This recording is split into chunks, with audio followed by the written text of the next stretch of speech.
They uncovered gold, and something else came with it. Before the story continues, subscribe to the channel. These are the kinds of stories that surface briefly, then vanish, much like the object at their center.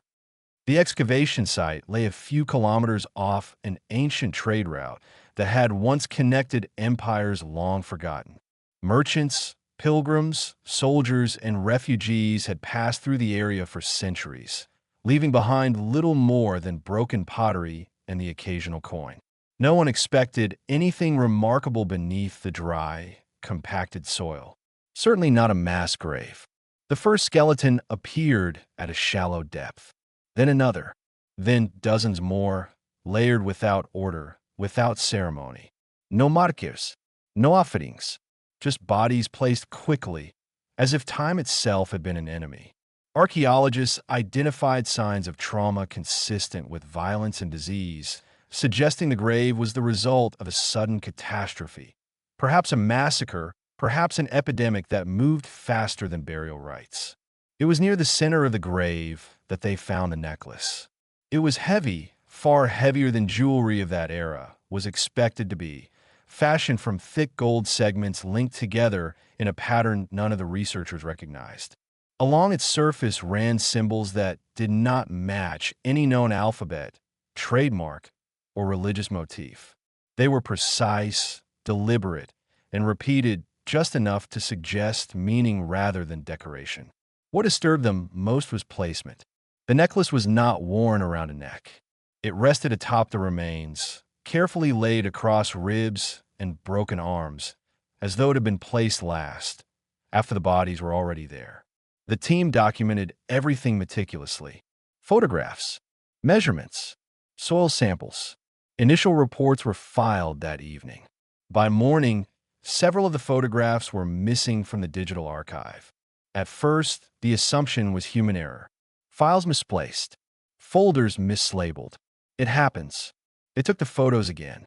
Within days, members of the team began feeling unwell. It started mildly. Headaches that lingered longer than expected.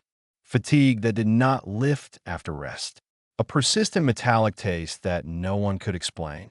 One researcher developed nosebleeds that came without warning and stopped just as suddenly. Another complained of vivid dreams in which the excavation site appeared intact again, the bodies unbroken, standing upright in silence. Work continued. The necklace was removed from the grave and placed in a secured container on site. That was the first night it moved. The container was found open in the morning, though the seals were intact. The necklace lay several meters away, resting on the ground near the edge of the trench. No footprints surrounded it. No drag marks. It appeared as if it had simply chosen a different place to be. They relocated it to the field lab. 2 days later, it was gone. It reappeared hanging from a support beam near the entrance to the site, catching the early light in a way that made the gold appear darker, almost bruised. No one admitted to touching it. No one volunteered an explanation. The incident was quietly omitted from official notes. As weeks passed, the illnesses worsened. One archaeologist was hospitalized with sudden respiratory failure. Another developed tremors in his hands that made it impossible to continue fine work. Blood tests showed nothing conclusive.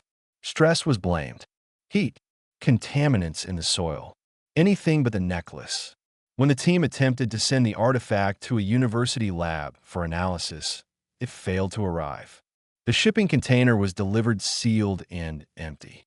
That night, the necklace was found inside the on-site refrigerator, coiled neatly beside medical samples. The technician who discovered it resigned the same day and refused all follow-up contact. Records began to thin. References to the necklace disappeared from shared databases. Photographs corrupted themselves, replaced by black frames or static. Printed images faded unnaturally fast, the gold turning pale, the symbols blurring until they looked unfinished. It was as if the artifact resisted being fixed in place, not only physically, but historically. The team leader made the decision to halt excavation. By then, it was too late. The final report mentioned the mass grave, but excluded any reference to gold. Funding was withdrawn. The site was closed. Officially, nothing of value had been found. Unofficially, the necklace continued to move. It appeared in storage facilities that had never cataloged it, in offices that had never received it.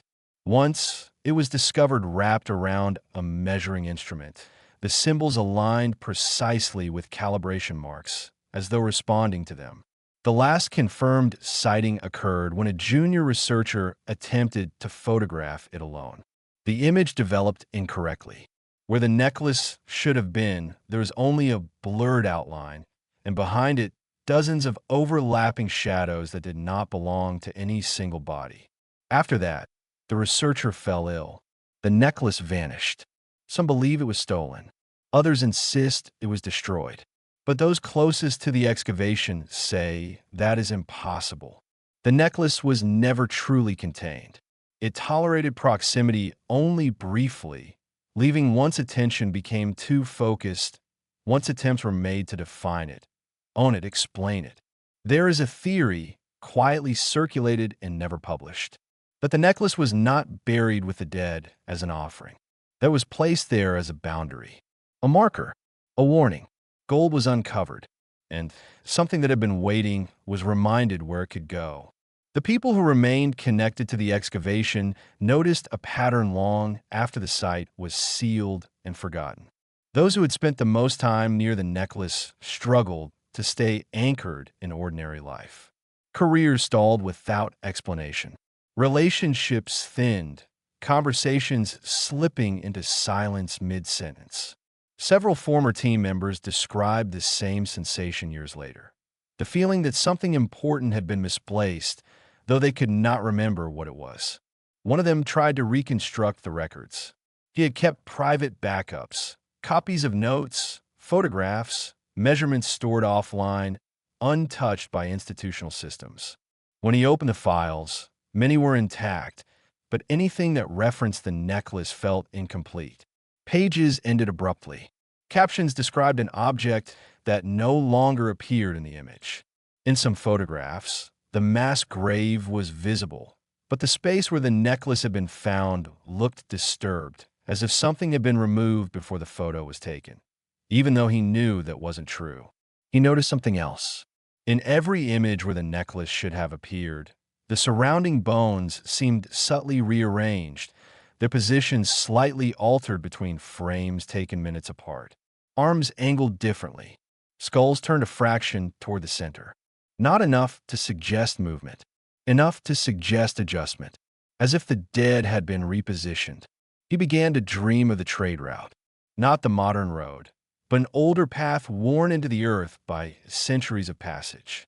In the dreams, figures walked it slowly, carrying nothing, leaving nothing behind.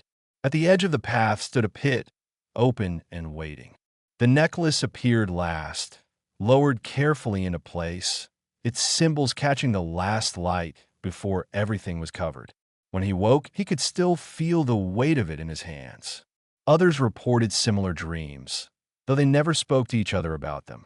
The imagery varied, but the emotion was the same, not fear, but obligation. The sense that something had been disturbed prematurely, and that disturbance demanded correction.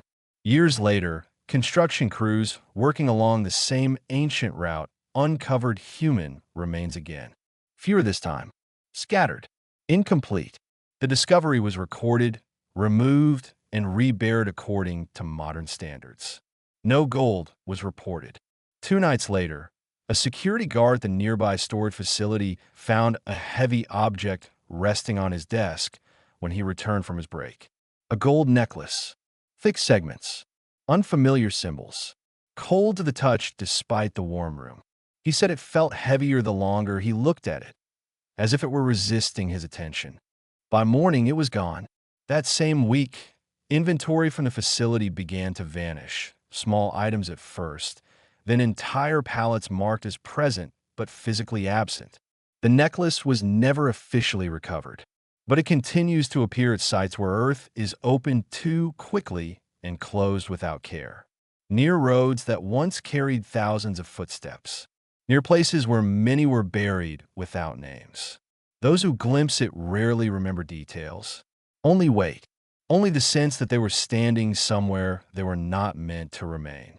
Some artifacts preserve history, others enforce it, and this one does not stay where it is uncovered, because it was never lost. It was placed. In the years that followed, the necklace became something spoken about only in fragments, not as a single incident, but as a recurring absence. A curator in a small regional museum once reported finding a heavy gold object inside a crate that had arrived empty according to its manifest. She described the symbols as unsettlingly deliberate, carved with a confidence that suggested repetition rather than artistry. When she tried to log it into the collection system, the entry refused to save. The field for identification reset itself each time she typed. The next morning, the crate was empty again. A photographer working for an archaeological journal claimed to have captured it unintentionally. He had been documenting burial practices along forgotten trade routes, focusing on soil layers and bone arrangement. Only when reviewing the images later did he notice something in the background of one frame. A curved line of gold partially embedded in the earth, out of focus but unmistakable. When he enlarged the image, the file corrupted. When he reopened the folder, the entire shoot was gone. He developed a fever that night and lost 2 weeks of memory. What connects all reported sightings is not what happens in the moment, but what follows. Time behaves incorrectly. Days collapse into each other. Records contradict themselves. People misremember where they were standing, what they were holding, who else was present. Those who interact with the necklace often describe a sensation of being briefly removed from sequence, as if they stepped out of the story and returned a few pages later. And always, the same detail. The necklace does not tolerate ownership. It resists classification, resists storage, resists narrative. It does not want to be displayed or archived. It allows itself to be seen only long enough to mark a place, then it moves on. One unpublished paper proposed that the necklace was created not as adornment, but as a mobile seal, something meant to travel with the dead when mass burial became necessary, something placed to contain what could not be separated or named in the chaos of sudden death. The symbols were not language, but instruction, directions for remaining still. When the seal was lifted, the instructions ended. The mass grave near the ancient trade route has since been reburied, paved over, and forgotten again. No marker remains. No sign indicates what lies beneath. Yet travelers passing through the area often report a strange heaviness in the air, a momentary pressure behind the eyes, as if the ground itself is remembering something it was told to forget. Occasionally, gold is found elsewhere, in storage rooms, in transit, in places where no inventory explains it. The necklace never stays longer than a few days. It does not linger. It corrects. And when it leaves, those who encountered it are left with a quiet certainty that something was returned to where it belonged, even if they can no longer say what that was. They uncovered gold, and in doing so, they reminded something ancient that the earth had been opened again. The last confirmed trace of the necklace was not physical. It appeared as a reference in a regional health report, buried deep in an appendix no one was meant to read closely. Several archaeologists connected to the original excavation were listed under an unusual classification: symptoms without cause, memory disruption, unexplained fatigue following fieldwork. No object was named. No site was cited. Only a shared exposure that could not be defined. Shortly after, the appendix was removed. Those who remember the necklace no longer try to describe it. The details slip away too easily. What remains is a sensation, carried quietly and without urgency, the sense that the ground remembers when it has been disturbed, and that some things are placed not to honor the dead, but to keep them in place. Gold was never the purpose. Gold was the weight. The necklace was not meant to be found, studied, or admired. It was meant to remain where many were laid without names, absorbing the movement of centuries, holding something steady beneath the path of countless passing lives. When it is uncovered, it does not seek attention. It seeks correction. It moves until the balance feels restored, until the disturbance settles, until the living forget enough to continue forward. Then it disappears again, slipping back into the margins of history where it belongs. Not lost, not stolen, not destroyed, returned. And somewhere along an ancient road, beneath layers of earth pressed down by time and travel, something waits once more, quiet, contained, and unseen. For now,